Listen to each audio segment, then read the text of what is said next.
Morning everyone! So, andito na naman tayo para magbigay ng konting tips about running naman tayo. So, syempre, we need to warm up. So, it's either dynamic or static warm up. So, ito yung mga dapat na hanggat maaari huwag niyong gagawin. Okay? Huwag niyong gagawin siya. No? Kasi, dalawa lang naman ituturo ko ngayon. So, basically, nakikita natin yung mga ganitong warm up eh. Okay?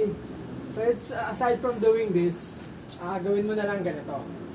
So, you can flex or you can stretch like this. Okay? So, another one, yung ginagawa natin pag-ikot or rotation ng ng feet. Okay? So, huwag natin to gawin hanggat maaari. So, it's either you stretch like this or you flex like that. Okay? So, much better para maiwasan natin yung injury. Alright? Ayos.